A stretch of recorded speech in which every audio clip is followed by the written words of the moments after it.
So, in yesterday's class, we have discussed about the digital video baseband system and its advantages and disadvantages. Today, we are going to discuss about the digitized video which are used in digital TV. ഇന്നലെ നമ്മൾ പറഞ്ഞ അഡ്വാൻറ്റേജും ഡിസഡ്വാൻറ്റേജും നോക്കുമ്പോൾ disadvantage എന്ന് പറഞ്ഞാൽ negligible ആണ്. Negligible in the sense that advantage outweighs the disadvantage. So, today we are going to discuss about the digitized video. Why there is a need to digitize video? അതൊരു video signal എന്തിനാ നമ്മൾ digitise ചെയ്യണം എന്നാണ്. The main advantage is that in digital format,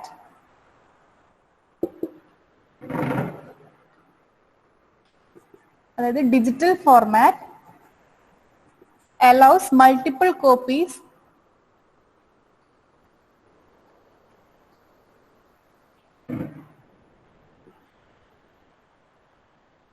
to be made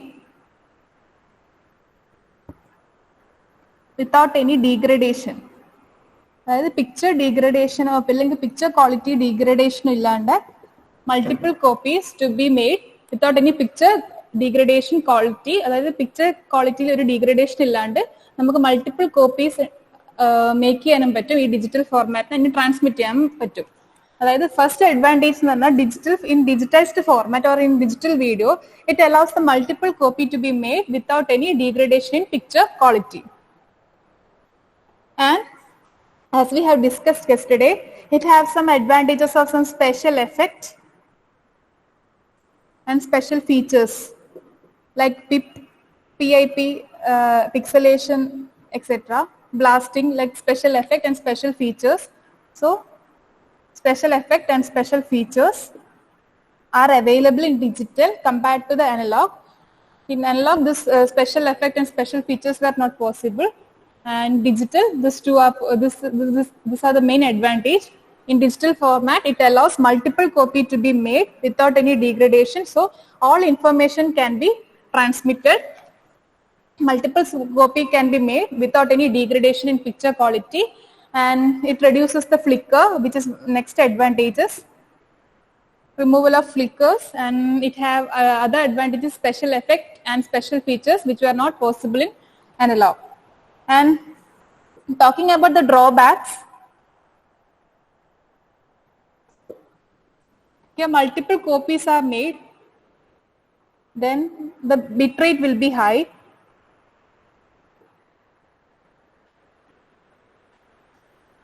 As the bitrate is high, this format is unsuitable for transmission to the end user. So, unsuitable for transmission to the end user without any signal compression.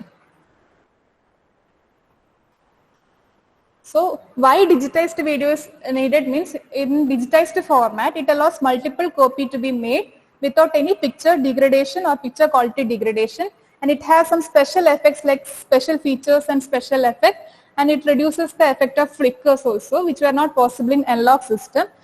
And considering this advantage, it has some drawbacks. The first drawback is its bitrate is high. As bitrate is high, it is unsuitable for transmission and without any signal compression. So by compression, so some compression techniques like JPEG, MPEG, etc. are used to transmit this digital video which have high bitrate. So this bitrate is high. This is the one of the most important drawback or important drawback of digital TV or digitized video.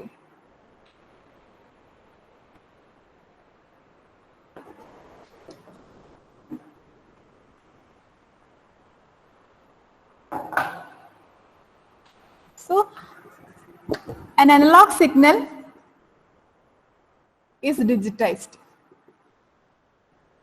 As we have seen in yesterday digital video baseband system, an analog signal, the composite video signal, which is an analog signal, is first digitized by passing through ADC, then passed through memory, then DAC, then to the picture tube. So an analog signal is digitized through the following step. This first step is sampling, and second is quantization. Basically, there are 3 steps in digital video transmission. First one is sampling, next is quantization, and third is encoding part. And here we are going to discuss about the first two, that is sampling and quantization. So, an analog signal is digitized by using this 2 steps, that is sampling and quantization. അതായത് നമ്മളൊരു analogue signal digital സിഗ്നലിലേക്ക് ആക്കി മാറ്റിയിട്ടാണ് നമ്മൾ transmission നടക്കുന്നത്. അപ്പോൾ analogue signal നമ്മൾ digitise ചെയ്യുന്ന 2 steps ഉപയോഗിച്ചിട്ടാണ്. First step is sampling, second step is quantisation.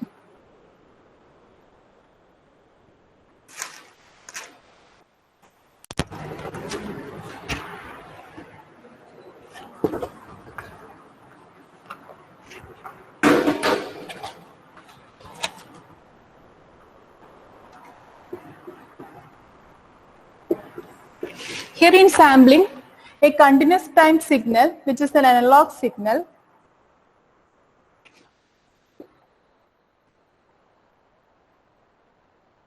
it is a complete representation of its sample.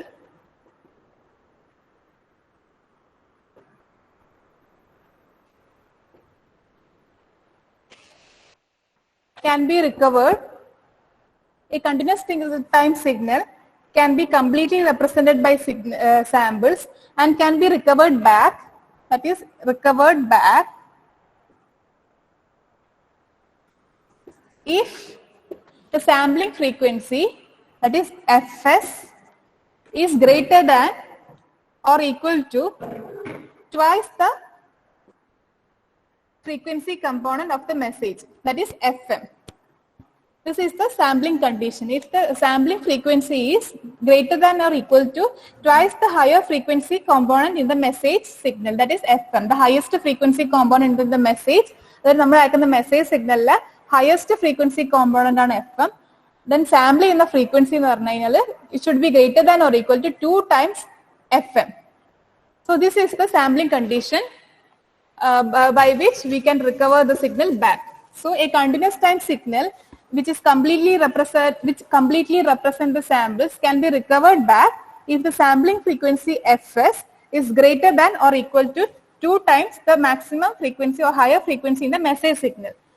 So when Fs is equal to 2 Fm, this is known as Nyquist rate.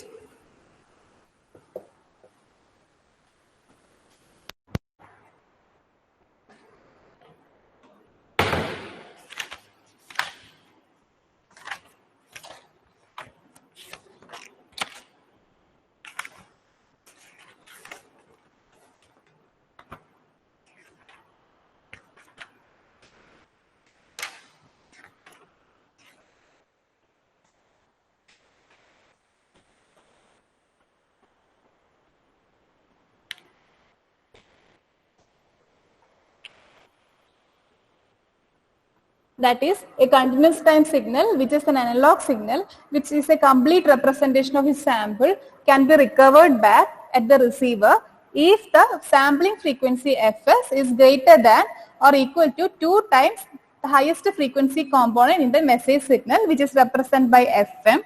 And if Fs is equal to 2 Fm, when this equal to condition satisfies, this is known as Nyquist rate or Nyquist rate. When the sampling become exactly equal to 2 Fm samples per second, it is called Nyquist rate, and it is also called the minimum sampling rate and the corresponding maximum Nyquist interval.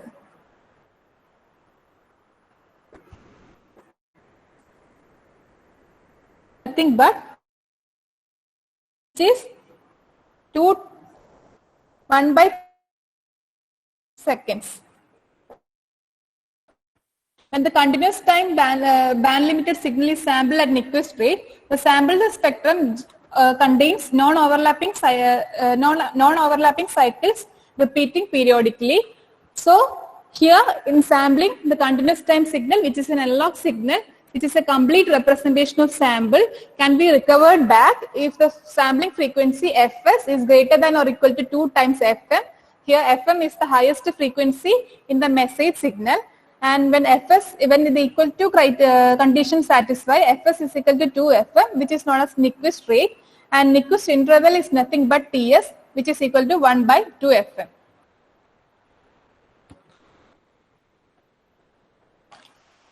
So this is about sampling, which is the first step in digitization of video. And next step is quantization.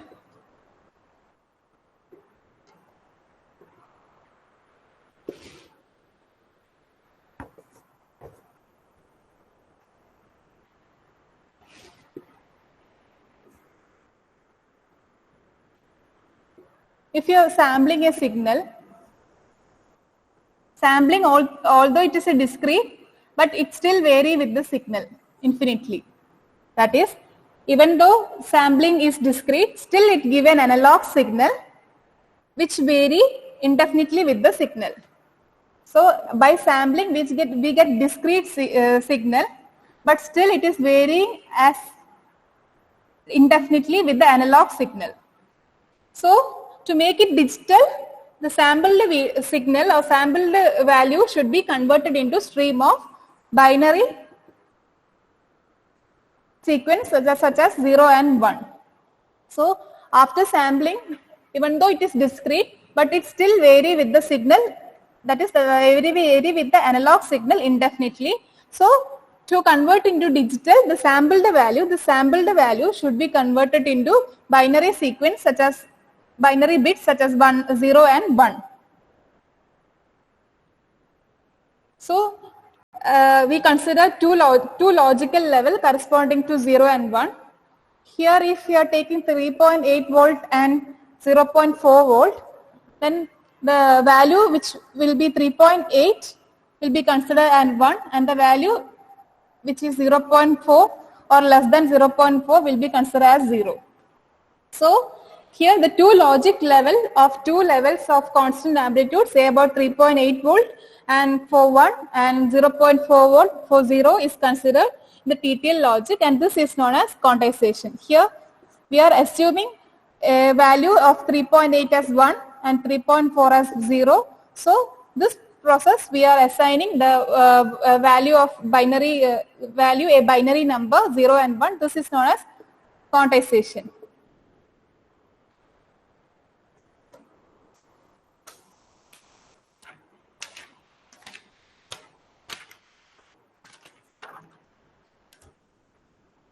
That is, in a quantization, compare the discrete time input, that is here we have sampled signal which is a discrete time input which is fixed digital level. Here the fixed digital level is 3.8 and 0.4 volt, and assign one of the digital level as one of the value as 0 and 1.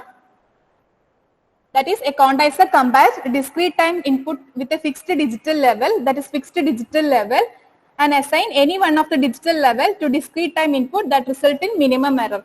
So here this discrete time input is compared with the two levels, and it is given assigned as either 1 or 0 comparing this value.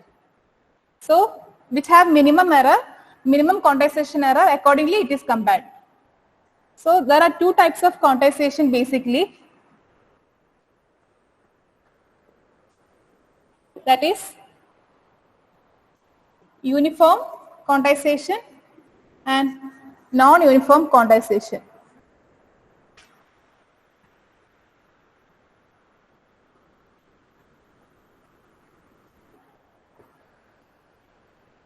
And in uniform, again you have mid-rise and mid-thread quantization. Here quantization is divided into two, that is uniform quantization and non-uniform quantization. Here in uniform quantization is nothing but it will have step size same. That is, in uniform quantization the step size will be same for throughout the process, and in non-uniform the step size varies. Here in uniform quantization again it have mid-rise and mid-thread. Here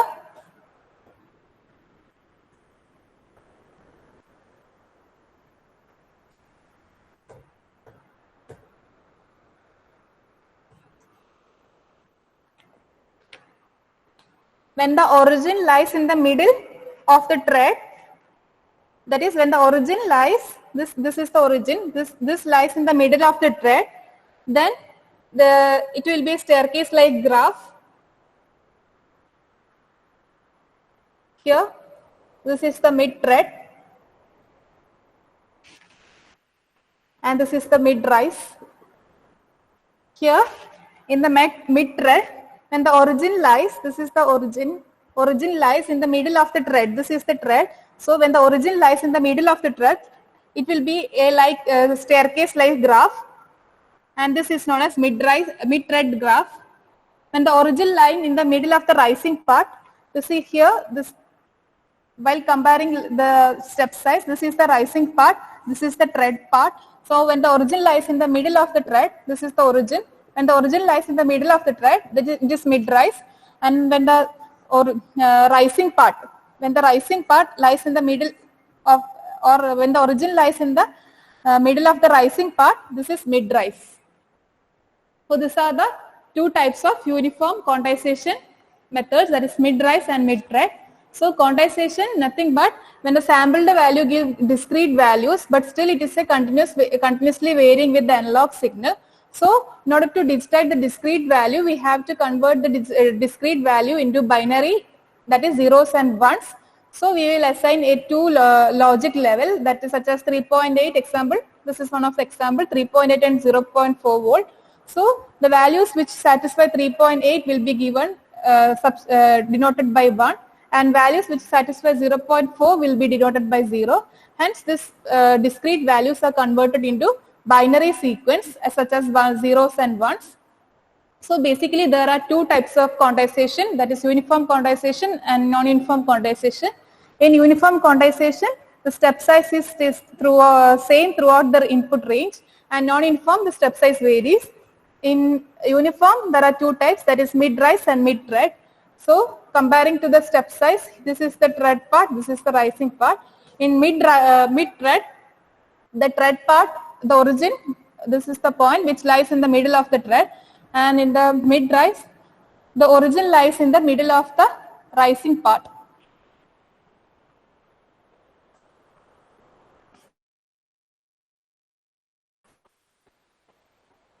Is that clear?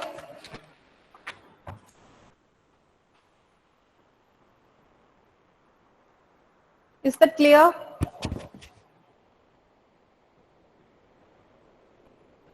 Clear. Okay, ഒരു quantisation എന്ന് പറയുന്നത് നമ്മൾ sample ചെയ്ത് കിട്ടുന്ന output എന്ന് പറഞ്ഞാൽ discrete values ആയിരിക്കും, പക്ഷെ അത് സ്റ്റിൽ അനലോഗ് സിഗ്നലിനെ പോലെ കണ്ടിന്യൂസ്ലി വേരി ചെയ്തുകൊണ്ടിരിക്കും. അപ്പൊ ഈ ഡിസ്ക്രീറ്റ് വാല്യൂസിന് നമ്മളൊരു ബൈനറി സീറോസ് ആൻഡ് വൺസ് ആയിട്ട് കൺവേർട്ട് ചെയ്യണം. അപ്പൊ നമ്മൾ രണ്ട് ലോജിക് ലെവൽ എടുക്കും. Either this is one of the example 3.8 0.4 എന്ന് പറഞ്ഞ രണ്ട് വാല്യൂസ് എടുക്കും.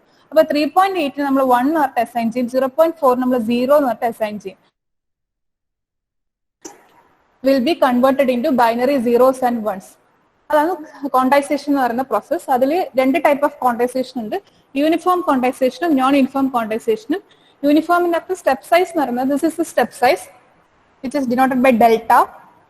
ഈ സ്റ്റെപ്പ് സൈസ് എന്ന് പറയുന്നത് സെയിം ആയിരിക്കും, അതായത് same throughout the input range same ആയിരിക്കും. നോൺ യൂണിഫോമിനകത്ത് ഈ സ്റ്റെപ്പ് സൈസ് എന്ന് പറയുന്നത് ഡിഫറെന്റ് ആയിരിക്കും throughout the input range. And യൂണിഫോമിനകത്ത് രണ്ടുണ്ട്, മിഡ് റൈസും mid ത്രെഡും. So this is the rising part, this is the thread part of a step size. So in uniform in that namak or staircase like output ആയിരിക്കും കിട്ടുക. And in mid rise in that നമ്മളെ rising part origin എന്ന് പറയുന്നത് നമ്മളെ rising partന്റെ middle ആയിരിക്കും as shown in figure. And in mid threadന്റെ അത് നമ്മളെ origin നമ്മളെ thread partന്റെ middle ആയിരിക്കും. This is all about quantization. And the process of sampling and quantization together is called as digitization of analog signal.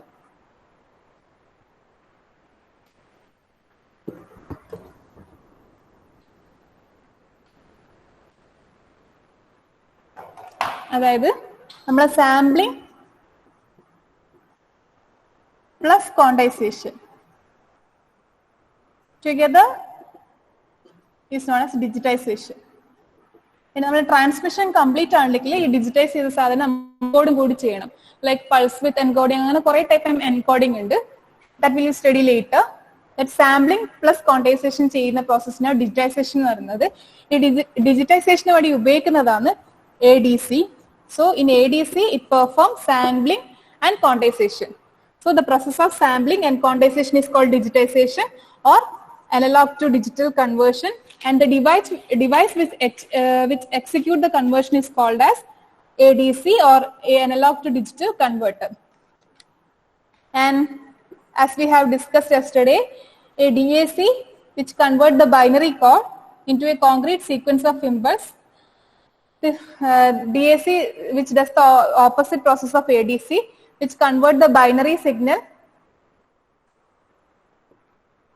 to electrical pulse, which is analog. And the output of DAC are processed by a low pass filter. ഈ DACന്റെ output ഒരു low pass ഫിൽറ്ററിലേക്കാണ് നമ്മൾ കൊടുക്കുന്നത്. ആ low pass filter എന്ന് പറയുന്നത് അതായത് നമ്മളെ സിഗ്നലിനെ റീകൺസ്ട്രക്ട് ചെയ്യാൻ വേണ്ടി ഉപയോഗിക്കുന്ന filter, reconstruction filter. This is again known as interpolation filter. So interpolation filter is nothing but reconstruction filter. So sampling plus quantization is nothing but digitization.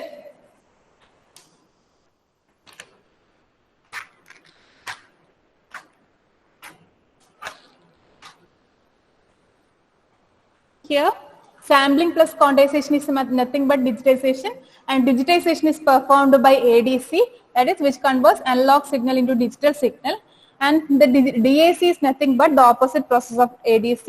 It converts the binary signal, that is the digital signal, to analog, and the output of DAC is given to a low pass filter. This low pass filter is nothing but a reconstruction filter, and which is also known as interpolation filter. This low pass filter is used to recover original signal from its samples. It is also called interpolation filter. A low pass filter passes only low frequency up to a specified cutoff frequency. For practical low pass filter, the zero amplitude response slowly reduces to zero. So this is nothing but used for reconstruction of original signal. By passing only low frequency, that is up to a desired cutoff, it passes. So low pass filter, nothing but reconstruction filter, and it is also known as interpolation filter, and it is used purely for the reconstruction of original analog signal.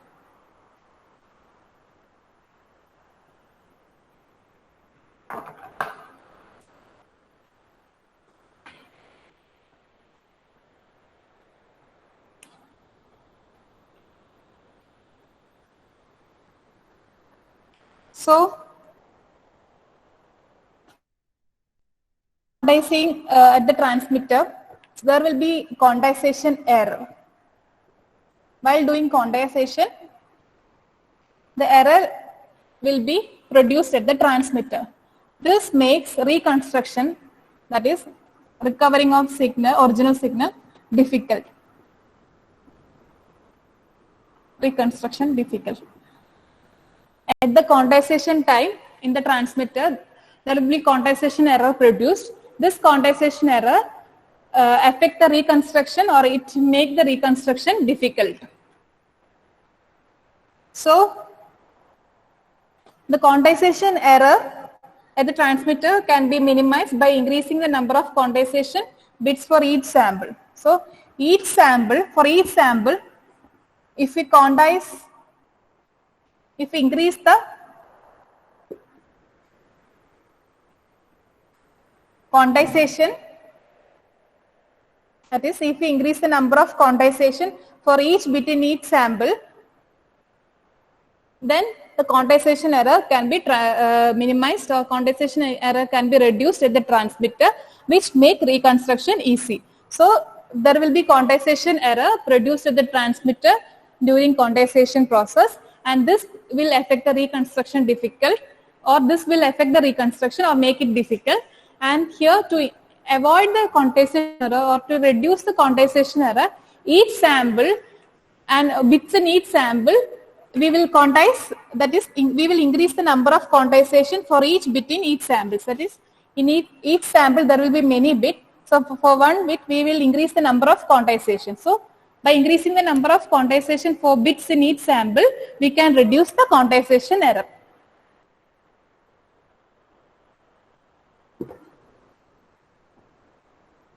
So digitization is nothing but sampling plus quantization, and this is achieved by ADC, and the signal is recovered by DAC and by passing through a low pass filter, which is reconstruction filter or interpolation filter, and the quantization error introduced in the transmitter can be reduced by or minimized by increasing the number of quantization for bits in each sample. Now we will discuss about the source coding of digitized video.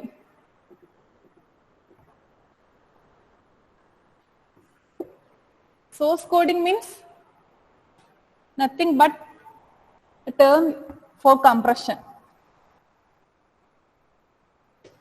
As we had discussed previously, this digital TV or digital transmission consists of high bit rate, which make unsuitable for transmission and which make the necessity or it. That is, there will be a need for doing compression because of this high bit rate. So source coding of digitized video is nothing but compression. It include all video and audio compression techniques to reduce the as much as possible bit rate to transmit moving picture with a given resolution with a low degradation. That is, source coding is nothing but compressing the audio and video signal.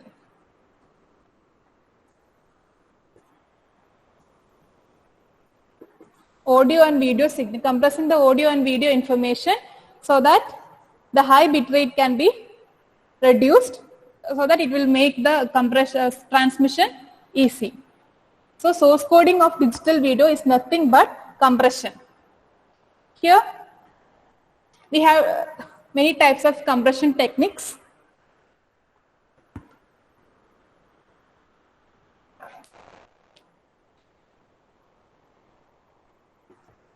RLC is the first compression technique, run length coding.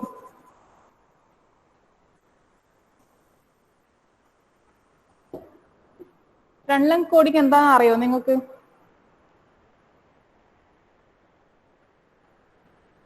ഇല്ല. Okay.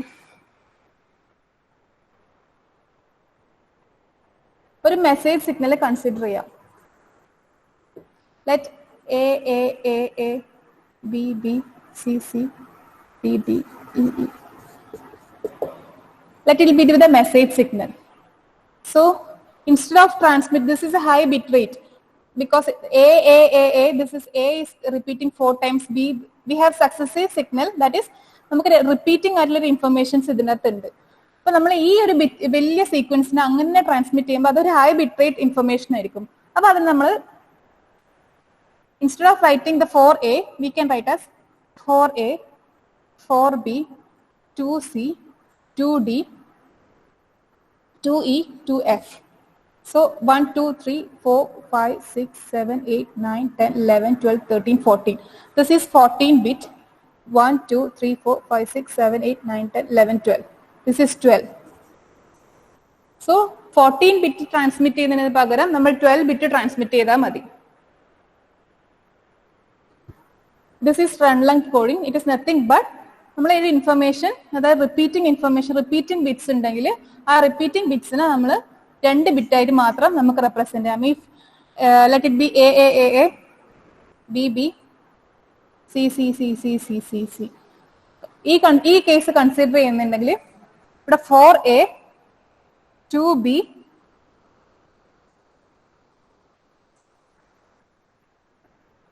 8C. Here 8 plus 2 plus 4, that is ഇതൊരു 14 bit ആണെങ്കിൽ ഇവിടെ നമ്മൾ ഉപയോഗിച്ചത് 1, 2, 3, 4, 5, 6 bits. അപ്പോൾ ഒരു 14 bits information transmit ചെയ്യുന്നതിന് പകരം ഒരു 6 ബിറ്റ് ഇൻഫർമേഷൻ ട്രാൻസ്മിറ്റ് ചെയ്താൽ മതി. അപ്പോൾ നമുക്ക് പറയാം നമ്മളെ ഇൻപുട്സ്, നമ്മളെ ഇൻഫർമേഷൻ ഈസ് കംപ്രസ്ഡ്, അതായത് ബിറ്റ് റേറ്റ് കുറഞ്ഞു. 14 ബിറ്റ് ട്രാൻസ്മിറ്റ് ചെയ്യുന്നതിന് പകരം 6 ബിറ്റ് ട്രാൻസ്മിറ്റ് ചെയ്താൽ മതി. This is run length coding. ഇത് മനസ്സിലായിനോ? ഓക്കെ. ഇതിന്റെ ഒരു ഡിസഡ്വാൻറ്റേജ് എന്താണെന്ന് വെച്ചാൽ ഈ റൺ ലെങ്ത് കോഡിംഗ് നമുക്ക് റിപ്പീറ്റിംഗ് ഇൻഫർമേഷന് മാത്രമേ യൂസ് ചെയ്യാൻ പറ്റൂ.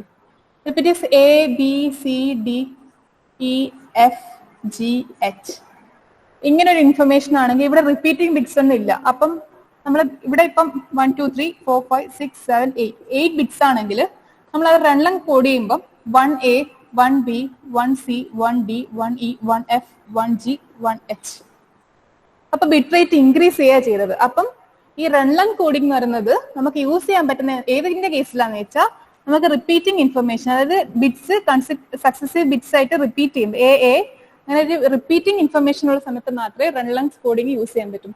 അതർവൈസ് 8 ബിറ്റിന് പകരം നമ്മൾ ഇത്രയും ബിറ്റ് ട്രാൻസ്മിറ്റ് ചെയ്യേണ്ടി വരും. അപ്പം നമ്മൾ ദിസ് നോട്ട് ഡൂയിങ് കംപ്രഷൻ, അതായത് സോഴ്സ് കോഡിംഗ് ചെയ്യുന്നില്ല, ബിറ്റ് റേറ്റ് കൂട്ടുകയും ചെയ്യും. അപ്പം run length coding can be only used when there's a repeating bits that like AA, BB, CC, etc.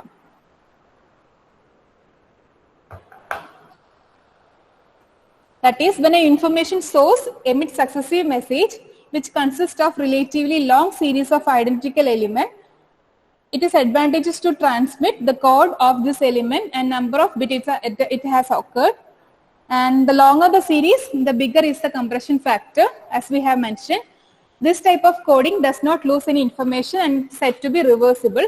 This is said to be reversible in the sense that AA, BB, 4A, 2B. From this we can write that AAAA, BBBB. By looking this information we can recover, that is, it is reversible. ഈ ഒരു സീക്വൻസിനെ നമുക്ക് ഈ sequence തന്നെ കണ്ടിട്ട് എഴുതാം. That is it is reversible. ഈ method, ഈ run length coding നമ്മൾ യൂസ് ചെയ്യുന്നത് യൂഷ്വലി ഫോർ ഫയൽ കംപ്രഷൻ ആണ്, related to disk storage or transmission by computer and fax മെഷീനിലാണ്. ദാറ്റ് ഈസ് ഫയൽ സ്റ്റോറേജിലാണ് ഇതിന്റെ യൂസേജ്. പിന്നെ drawback, as we have said, bit rate identical bits ഇല്ലെങ്കിൽ, അതായത് repeating bits ഇല്ലെങ്കിൽ ബിറ്റ് റേറ്റ് കൂട്ടും.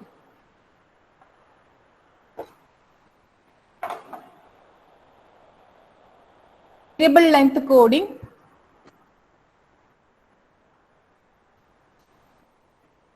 or entropy coding. ഇതും ഒരു കംപ്രസ് ചെയ്യാനുള്ള ഒരു ടെക്നിക്കാണ്. അതായത് നമ്മൾ ഇൻഫർമേഷൻ കംപ്രസ് ചെയ്യാനുള്ള ടെക്നിക്കാണ് variable length coding or entropy coding.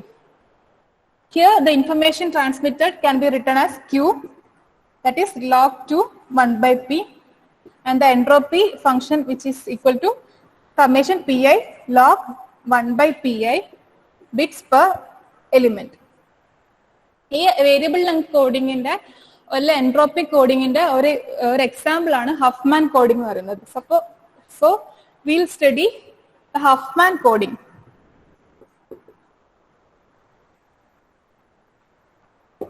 Huffman coding എന്താണെന്ന് അറിയോ?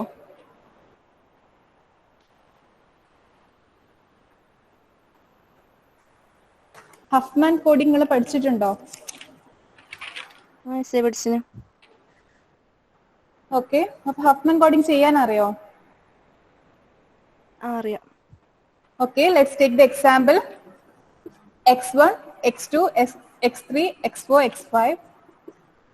So here we have the probability 0.3, 0.15, 0.25, 0.05 and 0.25. Here m equal to 2. So what will be the first step in Huffman coding? Huffman coding നമ്മൾ first ചെയ്യുന്നത് എന്നാ?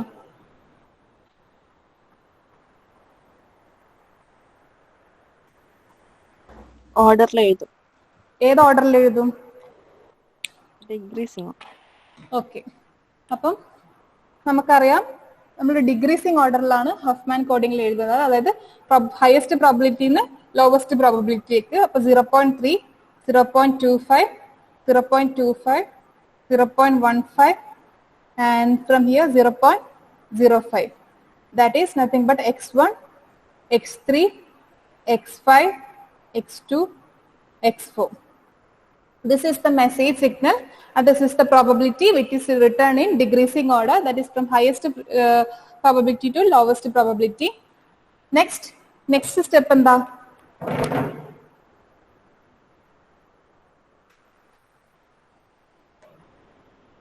Next step എന്താ?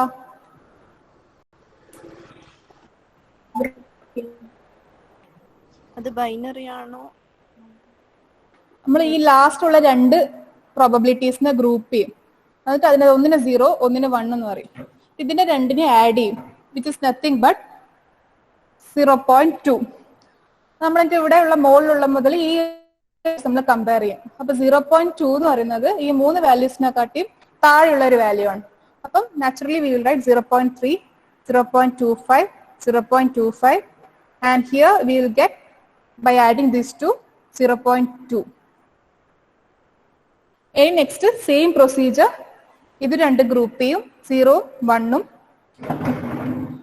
Then this will be 0.45 which is a greater value. അപ്പം naturally ഇത് shift ചെയ്യും, 0.3 ആവും, ഇത് shift ചെയ്യും 0.25. സെയിം പ്രൊസീജിയർ ഫോളോ ചെയ്യും. നെക്സ്റ്റ് നമ്മൾ ഇതിന്റെ ഈ ഒരു കോളം ഫില്ല് ചെയ്യുന്ന വെച്ചാൽ ഇവിടെ മെസ്സേജ് സിഗ്നൽ, ഇവിടെ പ്രോബബിലിറ്റി, പിന്നെ അതിന്റെ കോഡ് വേർഡ്.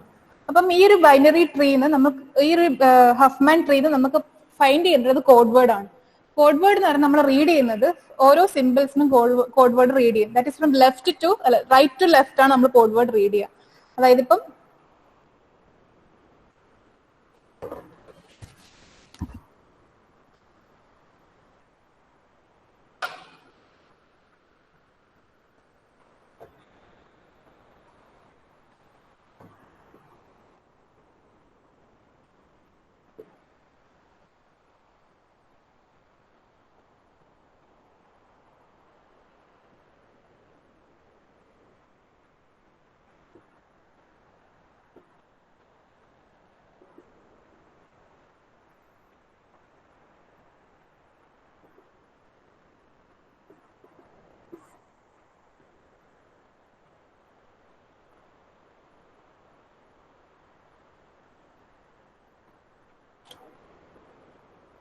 ടൈം ആയില്ലേ?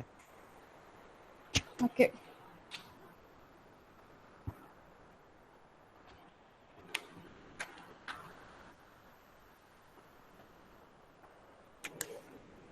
സോ ഒരു സിമ്പിളിനെ മാത്രം കോഡ് വേർഡ് എങ്ങനെ എഴുതുകയെന്ന് പറയാം.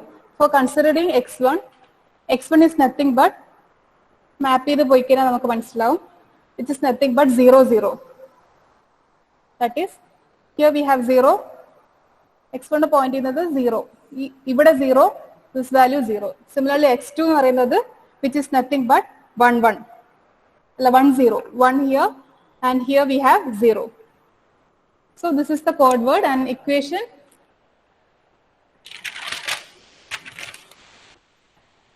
നമ്മൾ ലെങ്ത് ഫൈൻഡ് ചെയ്യുന്നത് പ്രോബബിലിറ്റി ഇൻറ്റു കോഡ് വേർഡ്. ഇപ്പം കോഡ് വേർഡ് 1, 1 ആണെങ്കിൽ അതിന്റെ ലെങ്ത് 2 ആയിരിക്കും. അപ്പൊ probability corresponding probability into corresponding length ആണ് ആവറേജ് ലെങ്ത്. പിന്നെ എൻട്രോപ്പി എന്ന് പറയുന്നത് nothing but summation pk log pk. This is all about Huffman coding.